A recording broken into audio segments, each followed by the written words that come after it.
Assalamualaikum warahmatullahi wabarakatuh. Pemirsa sabakrebar YouTube Mang Cecep Gorobacep anu satia satuhu manco di mana wae ayana. Dina dangat ayana urang ngeraskeun hanca carapon tina majalah Mangle tahun 1858 nomor 20. Carpon anu baris kapidangkeun nyaeta Bisluit anyar. Ieu yasana AS Sumedang. Sumangga supados teu nyangkolong teuing kana waktos. Wilujeng ngadangukeun.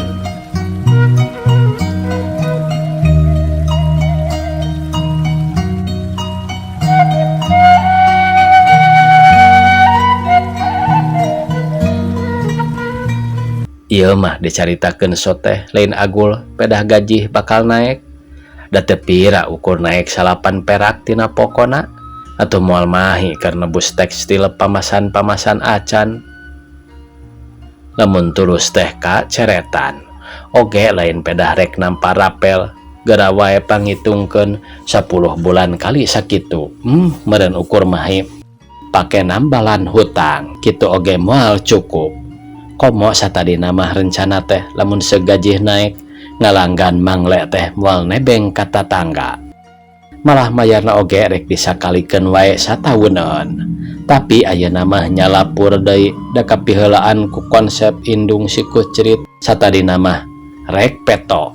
Tapi ari celengkeung teh pek kadinya na teu karasa, na teu bisa ngitung apan harga teh geus ti tanggal 15 Desember keneh. Naik sanu prosen ieu karek nampa rapel sakitu oge menirek wani-wani nyoceng. Teu sanggup kami mah kawas teu wani nanggung depesitna. Atuh lapur ayeuna mah moal bisa kacatet ngaran teh Mang Dulacis. Mang punten ketah nu puguh mah nambahan lieur keur mah nyang hareupan hutang urut kamari lebaran keun kulieur-lieur kitu. Da ieu mah aya keneh bae embohna nu nambahan matak gundul hulu teh kieu geura. Duka teuing ngahaja ti posna duka kasalahan nu puguh mah Bisluit teh. Nepina ka kuring matak rame heula jeung patih goah. Bisluit teh ari adres nama bener ka kuring bakat ningku atoh asa baheula basa nungguan si Utun 10 bulan ka karajol. Tuluy bae tah amplop teh diasupkeun kana tas datang ka imah poho teu bebeja ka pamajikan. Tuluy bae nyerebus sangu jeung sambal oncomna. Anggeus dahar goledag ka kadengan bari rambai cipanon bakat kulada sambalna. Nyaring-nyaring satengah genap kagaingkeun ku radio tatangga gura giru mandi tuluy dangdan. Barang keur nyisiran jol teh indung si kucrit nanyakeun, "Reka mana ieu teh?" "Reka legok heula, tadi geus janji jeung Bung Kamsin aya badami keuneun da moal lila," jawab kuring. Top kana seda dius indit dilegok teu lila ngan nepi ka Isa nyimpang heula ka Mang Salim mincuk gado-gado kasedep nu di imah. Pikir teh ngarah atoheun. Busa peda dikalungkeun di ka dapur bari heheotan kuring asup ka imah gado-gado ditunda dina meja. Barang dilieukan kakara kanyahoan pamajikan eueuh ari ditanyakeun ka tatangga cenah tadi bada magrib angkatna teh bade kasayang. Huleng kuring mikiran, nah kasayang peting-peting jeung teu bebeja ka salaki. Boa-boa aya nu gering di ditu kitu. Sanggeus nyosian imah gejeleg kuring indit neang manehna kasampaker ngeyong budak. "Aya naon cih peting-peting ka dieu teh? Nah aya nu teu damang?" Tinimbang nembalan manehna kalah kangaleos ka kamar tacan kaburu mindo nanya jol teh mitoha ti dapur. Ge kuring diuk dina kursi mitoha miheulaan nanya, "Hari tadi tos di mana Jang?" Wangsul ti legok aya badanten keuneun, jawab kuring. "Nah atuh pamajikan teu dibawa badami jeung ulah rek salingkuh ka pamajikan mah. Komo bapa mah teu moal nikeun ari rek mangduakeun mah." Kuring ngahulang ceuk pikiran. Nah ada aing mah can ngasaan heureuy tong boro mang nyandungkeun atawa mawa ulin nu sejen boro raah hiji oge lamun kurang-kurang sabarna mah metak taak dibelaan udud diganti ku tampang. Abdi teh teu rumaos kekituan teh, malah kacida pisan hemangna nguping kasauran bapa kitu teh. Jawab kuring, nah ari sirilik teh pamajikan ti kamar biji lepokna teh. Moal ngaku kitu, sakitu bukti nyata pisan mangga sing anteng nongton sareng Neng Mintar sih. Keun pamajikan masina tunggu imah ngerukan teh aya bukti. Be cilaka lamun geus panas kieu ieu.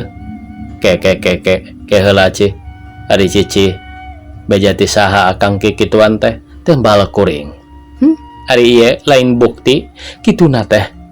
Bara nyodorkeun surat geus eueuh amplopan brai ku kuring dibuka. Eusina legok sareng hormat. Kang, kumargi abdi teu aya waktos kanggo nepangan ka kantor. Komo ka bumi mah isin, kapaksa abdi nyeratan. Teu aya sanes saperkawis naroskeun. Nah tos lami tara sumping karorompok. Teu damang atanapi benduk. Upami teu damang mugi sing enggal damang. Abdi teu tiasa ngalayad isin kuno di bumi. Upami tiasa engke dina dinten Rebo tabuh genap sonten diantos di rorompok. Urang nongton sareng pun lanceuk ceemi sakalian palai tepang sawerna teh. Sono abdi nu ngantos Mintar sih. Barang beres maca surat kuring asa teu puguh rarasaan lain pedah rumasa da tita tadi oge teu ngarasa ari boga kabogoh deui mah. Ieu mah maneko asa katempuhan buntut maung atawa asa dipiradukeun moal kitu alasan pamajikan mah. Pedah eta kitu bosen gaji teu mahi wae. Cih, ari cicih ti mana nampa surat ieu ceuk kuring. Tina tas jawabna teh. Di amplopan. Nya di amplopan. Mana amplopna? Tadi oge ku si Maman disosoeh. Pantas rek curiga ge da tadi poe Rebo. Peuting eta kuring ampir sapeting jeput teu sare mikiran eta surat. Isukna kuring indit ka kantor teh atuh kaberangan 6:30 ka kara hudang. Beres mandi tuluy dangdan biasa nama sok sasarap heula. Harita mah henteu da eueuh nu nyayagikeun. Atuh beteung teh maniku kuruwukan sirah riut sajajalan hate teu lesot-lesot mikiran surat ti ngaran Mintar sih teh. Nah, da saingat kuring teu boga batur ngaran si eta turug-turug sakota malah dilegok pisan lemburna teh. Datang-datang ka kantor disaurku kapala. Nah hari nampa bis luit anyar jadi ngedul saurna. Nu mawi Pak, abdi teh nuju kengeng cocobi bari tuluy didongengkeun lalakon nu peuting teh beres ti dinya tuluy permisi rek ngabereskeun heula soal surat eta.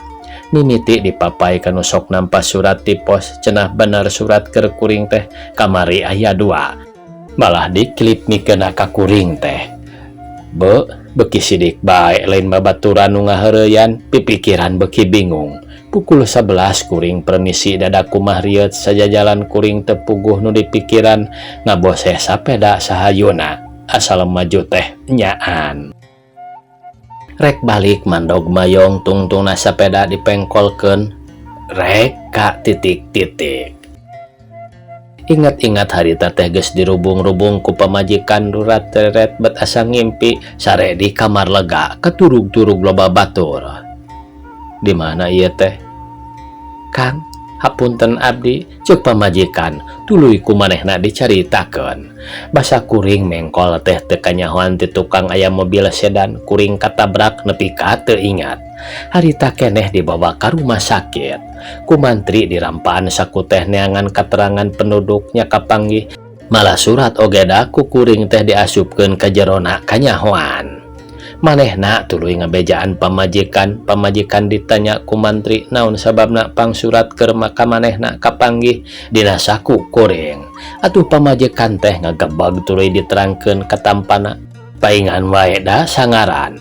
Katurug-turug adresna hampir sarua geura wae kuring mah adres teh Sobri alamat Balai Pertemuan Umum ka ari ieu Sobri alamat Balai Pengobatan Umum Kak gara-gara nampak bisluit anyar.